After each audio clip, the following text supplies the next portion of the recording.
watching the Forefront Church video podcast. And wherever you're at viewing online, we just want to say thank you and welcome. And one of the ways that we can help connect with you is we want to hear from you and where you're at and how we can help. And so head over to forefrontchurch.info after the message and click the Connect tab. It's a great way for us to help you along your spiritual journey as you connect with God and learn about Jesus. And so sit back, relax. We hope that you're challenged and encouraged from today's message.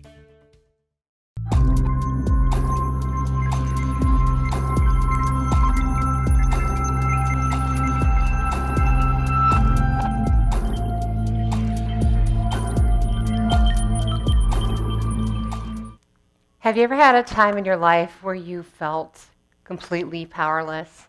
Like you found yourself in a circumstance where literally there was nothing in your control that you could do to affect your circumstances. I remember the first time I ever rode a roller coaster. When the car turns that corner and you hear that loud click, and then you start ascending upward toward the sky, and you can hear the wheels clicking, and you realize there's no turning back. The only way off this ride is to finish it, and I'm going to die. That powerless feeling where there's literally nothing I can do to affect this. Maybe for you, it's you've ridden in a car with someone, like maybe your spouse, where no matter how hard your foot presses into the floorboard, no matter how white your knuckles are, you cannot affect what they're doing behind the wheel. Those moments where we feel completely powerless. I remember when my oldest daughter, Lacey, was a baby, I drove this really old Honda Accord that was a stick shift and is extremely old. Well, long story short, the brakes failed. And I was approaching an intersection where I could see the lights red and the three cars in front of me have stopped and their brake lights are blaring red. And no matter how hard I pressed the brake, I wasn't even slowing down. And that terrifying feeling that I had no control over the situation and I knew that it was going to end in a collision, it's a terrible feeling. And I think even worse than some of these scenarios are the powerless moments that we experience in our relationships with people. Maybe someone does something to you or says something about you or betrays your trust. Maybe it's a boss who abuses their authority over you, or some time that you've been treated unfairly. In these moments, we can't do anything about our position, and we feel powerless, and we feel frustrated and violated. I think for me, one of the trickiest seasons of life of this experience of having a powerless feeling in a relationship is with my kids. David and I have 5 children, and they're all adults now, and I was one of those moms who really got into the mom thing. I mean, I loved it. And I was able to stay at home when they were little, so I was all about the meals and the fun of packing their snacks for school and laying out their outfits. And when we had family photos, sometimes they matched. Which, of course, now they harass me relentlessly about. And I loved the control. I got to control when they went to bed, when they got up. I controlled what they ate, who they hung out with, what they wore, what they did. But, you know, with parenting, as the kids go through the different phases of life, that control becomes less and less and less. As they become more and more independent, your control over those circumstances gets smaller.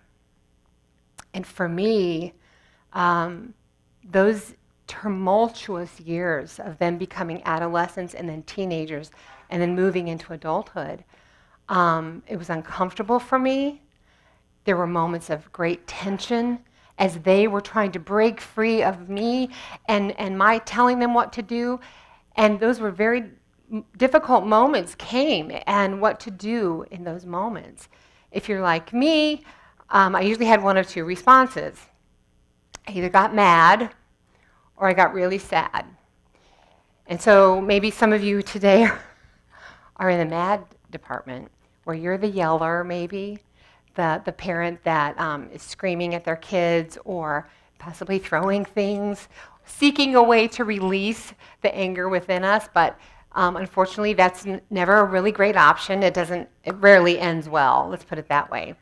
Maybe you are the sad type where, like me, you just mope and pout and sulk and go over and get by yourself so you can marinate in your bad feelings, which really makes no sense at all. It's like, I feel really bad, so I know I'm going to go over here and think about how bad I feel so I can feel worse. There's no logic in this, but that was a habit of mine often in parenting when I felt no control. And so today, as you ponder that idea of, okay, who in my life, is it my boss, my spouse, my kids, that I have this tension of feeling no control in this relationship, the Bible actually speaks to this exact scenario. All of us have more power than we think we do, even if our position never changes. The Bible teaches us that we can leverage our power in that relationship and to do really incredible things. Now, if you're not a Christian, maybe you're not sure about God, you're not sure what you believe about if he exists, if he doesn't, if he does exist, who is he to me, and what does he have to do with my life? This is actually a really great week for you to be here, because the things that we're going to learn together today can affect your leverage of your power in your relationships as well. So if you're here today and you don't have a Bible, we really would love to help you with that, because we'd love nothing more than for you to have one that you can sink your teeth into and really start to read and get to know it. So in the lobby, we actually have free Bibles. So please, on your way out, stop by there and grab one, and then even better, take it home and read it. And also we have, if you go to forefrontchurch.info, there's some great information there about different options you can have for having a Bible app right on your phone. It can help you do reading plans, and that's something that I use and enjoy all the time. So we really want to encourage you, get your hands on a Bible, and if you have any questions about how to engage with it, man, just come find me. I would love to talk to you about that. So about 2,000 years ago, there was this guy named Paul, the Apostle Paul, and he was kind of like the Bill Gates of the Christian church. He was the trailblazer. He kind of was hands-on in creating exactly what we're doing here today, gathering together as believers. And he wrote this really long letter. We're not going to have time to read the whole thing today, but we're going to read parts of it. He wrote this really long letter to the Christians who were living in Rome at the time. Now, it's important for us to understand the context of this. The Christians in Rome were under a corrupt government. They were being tortured and killed. If you were a believer at that time, you were given two options. You either denounce your faith in Jesus Christ or you die. That's it. There was no conversation, no opportunity for protest. That was your fate. And if you're interested, you could do what I did and research what was happening to them at the time. I didn't stay long because it's very graphic, it's very gruesome, and it's very horrible, the way that they were being tortured and killed. And so here's Paul. And when I say that this guy loved the church of Jesus Christ, I mean, it was his heart's passion. He was a church planter. He became a shepherd to these little groups of believers where he would just encourage them and cheer them on. And it was a very deep thing for him. And so for him to sit down and write this letter, knowing what these people were going through, I can't even imagine, as he sat at his desk trying to put into words what to say to them. So if you have a Bible, we're going to look at the book of Romans chapter 12. If you don't, that's okay. We're going to have it right up here on the screen. We can read along together. So this is a portion of Paul's letter to these believers who were going through such a horrific, dark time. Romans chapter 12, verse 17. Do not repay anyone evil for evil. Be careful to do what is right in the eyes of everyone. Now, in other words, what he's saying here is don't use someone else's power play, even a corrupt government, as an excuse to do or say something bad. Verse 18, if it is possible, as far as it depends on you, live at peace with everyone. Now, we've been talking about feeling powerless, but it kind of seems like Paul has given us a little bit of a powerful statement here. He's saying, as far as it depends on you, in other words, in the middle of feeling powerless, there is something we can control. We can make a decision to live at peace with everyone, and that includes teenage children who are being obnoxious and talking back and making you mad and sad. So don't think that I stand up here and flippantly talk about being mad and sad. I'm not. And I'm sure Paul wasn't flippant when he wrote this letter. It hasn't been lost on me, the current events, talking about peace. And I wanted to introduce you to my friend Kathy. This is Kathy. And we've been friends since college, and she's the girl, I know it doesn't look like it, but we are sisters. We've done weddings, funerals, babies' weddings, all of it. We've been there for each other. And these three, they call us Uncle David and Aunt Becky. And they don't think a thing about it. To them, that's normal. In fact, Jasmine, the baby, she was assigned to do a poster at school with pictures of her family, and she insisted to put us on there. And her mom tried to argue with her and say, this isn't going to make much sense to people. She didn't care. She put our picture on her family poster. And I'm so proud that our families are colorblind. And so imagine this week as I've been trying to pray and ponder over this message, it wasn't lost on me what God is telling us about how to react when we feel powerless and when we're mad and sad. But hate is a cancer and it has no place. And I pray that it has no place in your families. But I'm sure that you're sitting here as I talk about peace, and all of us have in our mind, yeah, but you don't know my spouse. You don't know my teenager. You don't know my boss. And we create excuses in our mind of how our situation is different. But think about who this letter was to. These people were watching their loved ones die and be tortured. And Paul is saying to them, you can do this. You can pursue peace. Choose to relate rather than react to the person and not the situation.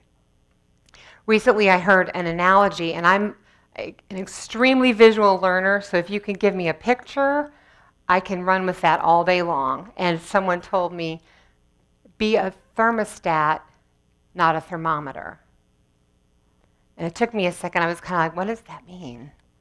Well, a thermometer, all it does is reflect the temperature in the room. If it's hot in here, the thermometer shows that it's hot in here. If it's cold in here, it shows that it's cold. Whereas a thermostat is a little different. It detects what's going on in the room, and then it adjusts in a way to affect the entire environment around it.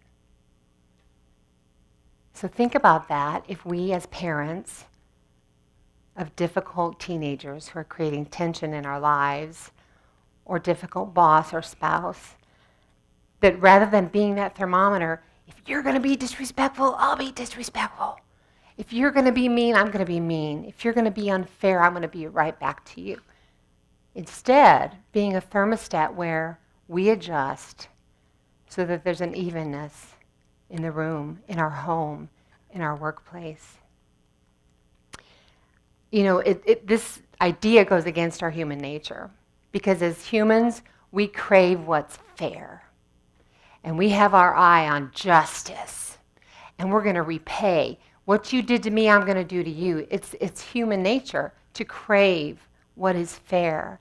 But let's look at some more of this letter that Paul wrote. Let's look at verse 19 of Romans chapter 12. Here's what Paul said. Do not take revenge, my dear friends, but leave room for God's wrath. You know what he's saying here? He's saying, oh, don't you think for 1 minute that God is absent. Don't you think for 1 minute he is not paying attention. He's paying attention, all right.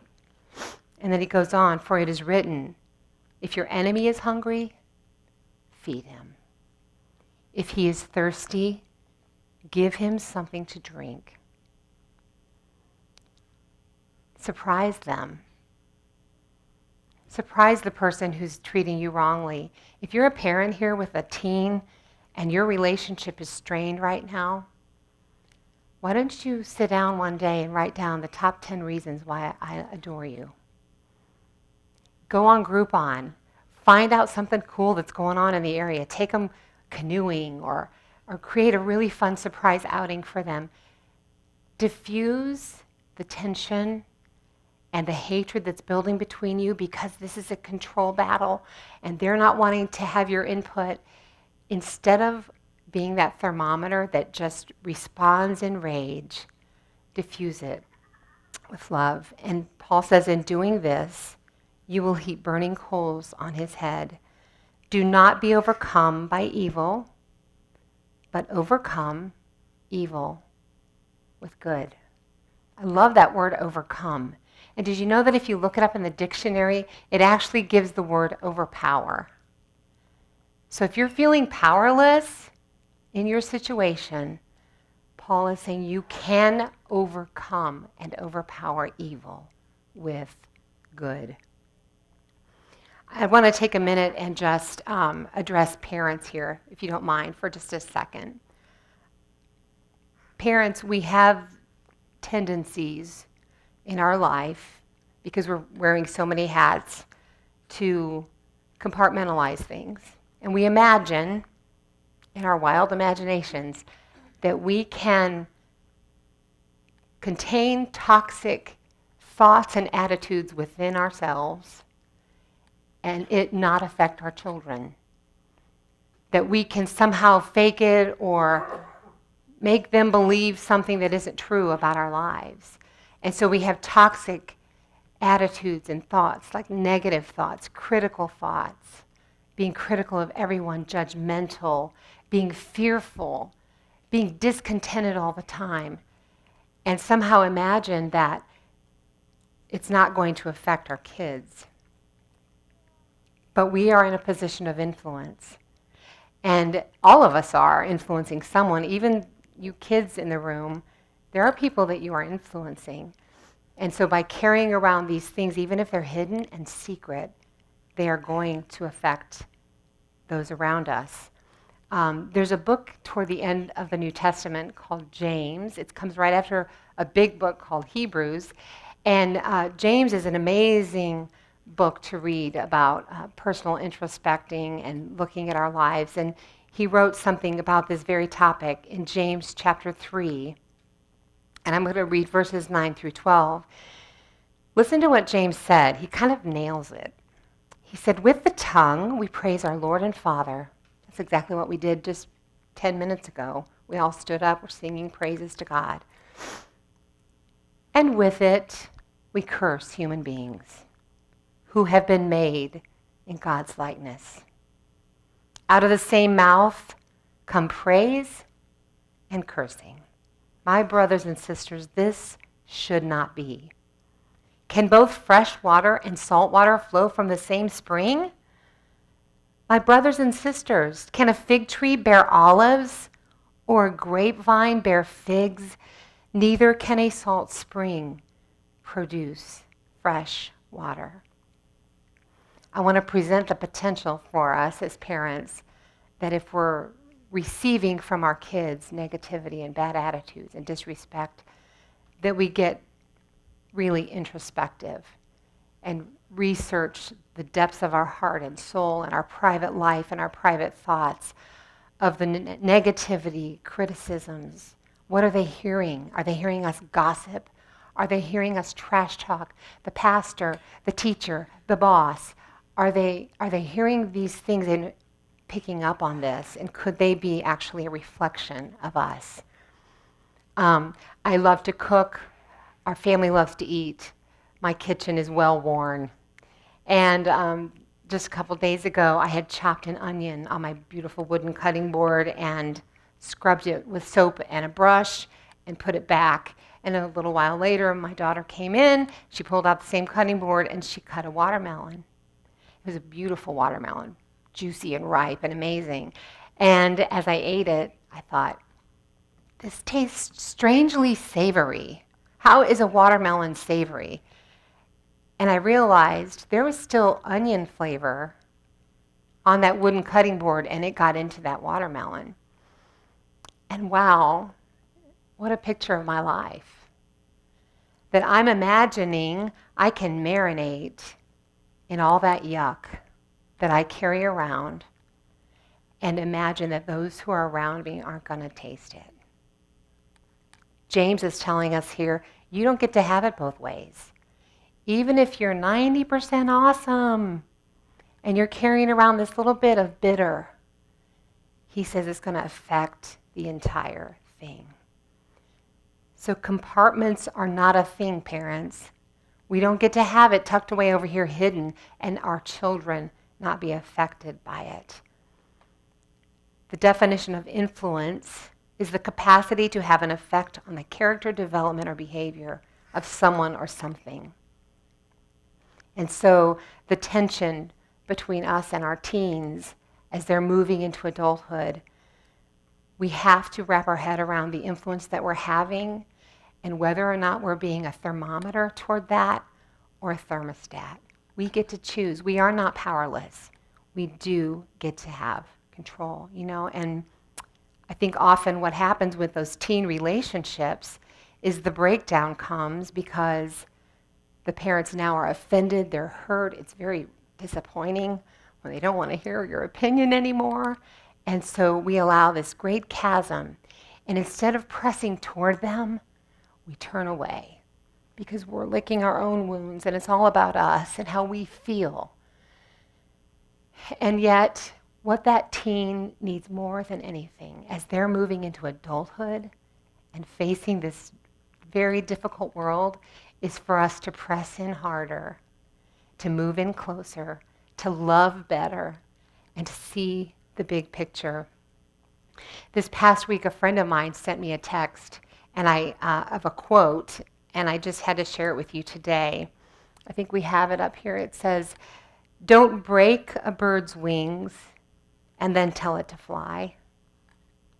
Don't break a heart and then tell it to love. Don't break a soul and then tell it to be happy. Don't see the worst in a person and then expect them to see the best in you. Don't judge people and expect them to stand by your side. Life is about giving and taking. You cannot expect to give bad and receive good. You cannot expect to give hate and receive love." Man, if we carried this concept with us in our parenting our kids into adulthood, I think it would probably transform our approach to them. It's kind of like baking. If you put all the ingredients in the bowl for apple bread, you can't get mad when it comes out of the oven as apple bread. You can't say, dang, I wanted pumpkin bread. I'm so disappointed. And yet, that's how it is with parenting, that what we're putting in the bowl, that's what's going to come out. I do want to take a minute to address some of the audience who actually still have little ones. You guys are in a special season because you still have time to make some important decisions and changes about how the environment is going to be in your home. David and I are very flawed humans. Our children are extremely flawed humans. I do not, by any stretch of the imagination, stand before you and say, we are the poster family for everyone to emulate. That is not the case at all. However, David and I had a unique opportunity when we were in college. We traveled with a team that went all over the country recruiting students to come to the school. And so what this gave us was a unique opportunity. We got to see a lot of families. We did a lot of youth camps. And so we got a lot of exposure to kids. And there were times where we would walk away from our time with a kid and we would say, I don't like that person. I don't want to be around them. They're not fun to be around. They're prideful. They're arrogant. They're disrespectful and mouthy. And it really affected us as we then moved in our relationship toward getting married and having a family. We realized we were going to be co-parents. Those experiences stuck with us. And we had some very specific conversations about what was it about that child that made him so offensive to be around. And we took note of it. And as we began to have children, and they placed that firstborn son in my arms, and I thought he was the most perfect, flawless creature I had ever laid eyes on, we tried to approach the parenting of not looking at this child who we think is cute because they look like us, but through the lens of what is their place going to be in this world when they're around people who don't even know them, let alone to care who they look like. And so topics like respect and being loving, being lovable, being tough, those entered our dialogue as we navigated with little bitty tiny kids. We tried to view them through the lens of a 12, 14, 16, and 18-year-old. So if you can teach a kid to poop on the potty, you can teach them to sit in a restaurant, because there are other people around us, and we need to be respectful of their time.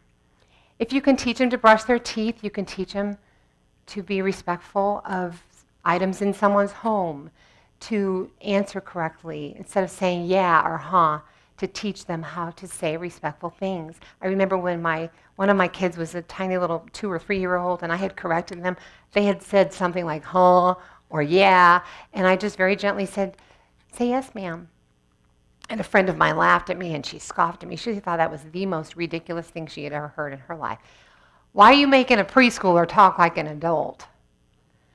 But what she didn't realize is that, yes, they were 3, but I was envisioning the 18-year-old going to a college interview and desiring for their lives to represent the love and respect that we wanted them to have when they're an adult. So, to you parents of preschoolers, here's my message. Make that standard really high. They're at such an amazing, moldable time in their life that you can get away with that. It's just like teaching them anything else you teach them, that love and respect and strength can be taught when they're little. And so for all of us today, I'm so glad that we got to share in this really intimate letter that Paul wrote to these really hurting people who were under this corrupt government, and they had every reason in the world to be mad and sad and to fight back and to be disrespectful, all of those things. And yet we share in this letter that he wrote saying, do not repay evil for evil, pursue peace. So as we leave today, I just want to leave us with a couple of really big ideas. The first one is show respect, no matter who you're talking to, whether it's your mouthy child or your abusive boss or your spouse that you're at odds with right now. Be a thermostat. Don't be a thermometer flying up and down, flying on Facebook, getting your words out so that you can have that release. No, be a thermostat to affect the room around you for good. The second thing is to let it go. Get over it.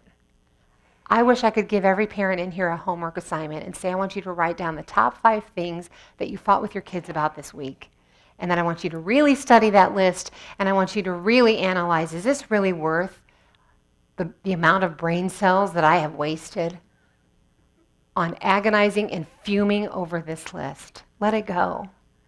And then the third thing I would challenge you is to pray for peace. Imagine if all of us in this room, instead of hurting back and seeking vengeance, that we would take a step back and pray, God, please help me to be a source of peace in this world, in this home, and in this workplace. Let me pray with you. Thanks for tuning in to the Forefront Church video podcast. Our hope and prayer is that this has left you encouraged and challenged you in your faith. And you might have some questions and some ways that you want to figure this out, and we want to help with that. Head over to forefrontchurch.info, and there's a couple different ways that you can connect. Click the Connect tab and let us know how we can be praying for you, or a staff member can be contacting you this week. Maybe you have just been encouraged by this and want to support the ministry here at Forefront Church. You can click the Giving tab, as well as other tabs that are in there to help you along in your journey with God. And so we're thankful for you. Thanks for tuning in, and we cannot wait to see you again here online on the video podcast. We love you, and we'll see you then.